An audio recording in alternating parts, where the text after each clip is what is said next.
ஒரு பெரிய கம்பெனியோட மேனேஜர் போஸ்டிங்காக ஒரு இன்டர்வியூ நடக்குது. பல பேர் கலந்துகிட்ட அந்த இன்டர்வியூல கடைசி ரவுண்டுக்கு வெறும் 2 பேர் தான் செலக்ட் ஆகுறாங்க. அந்த ஃபைனல் ரவுண்ட்ல யாரு நல்லா பெர்ஃபார்ம் பண்றாங்களோ அவங்களுக்கு தான் அந்த மேனேஜர் போஸ்டிங் கிடைக்கணும் அப்படிங்கிறது தான் நியதி.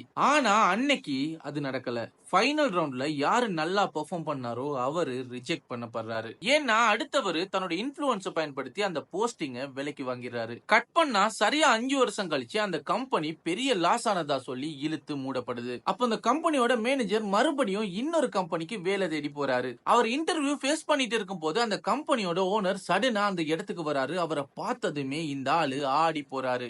ஏன்னா 5 வருஷத்துக்கு முன்னாடி ஃபைனல் ரவுண்ட்ல தான் கூட இன்டர்வியூ ஃபேஸ் பண்ண அந்த ஆள் தான் இந்த கம்பெனியோட ஓனர். எப்படியோ தன்னோட இன்டர்வியூவை முடிச்சுக்கிட்டு வெளியே போகும்போது கம்பெனி ஓனர் அவரை கூப்பிட்டு பேசுறாரு.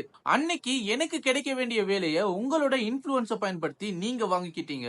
அந்த நாள் உங்களுக்கு எவ்வளவு சந்தோஷத்தை கொடுத்துச்சோ அதை விட எனக்கு வலியை கொடுத்துச்சு. அன்னைக்கு நான் பட்ட வலியும் வேதனையும் தான் நம்ம ஜெயிச்சே ஆகணும் அப்படிங்கிற ஒரு வெறியை கொடுத்து என்னை இந்த நிலைமையில கொண்டு வந்து விட்டு இருக்கு.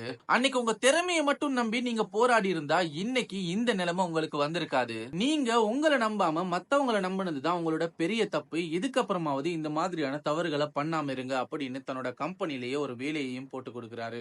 எப்பவுமே மத்தவன் எக்கேடு கெட்டாலும் பரவாயில்ல, நாம நல்லா இருந்தா போதும் அப்படின்னு நினைக்கிறவன் வாழ்க்கையில ஜெயிக்கவே மாட்டான். சுயநலம் இந்த உலகத்துல குணப்படுத்தவே முடியாத ஒரு பெரிய வியாதிகள்ல ஒண்ணு.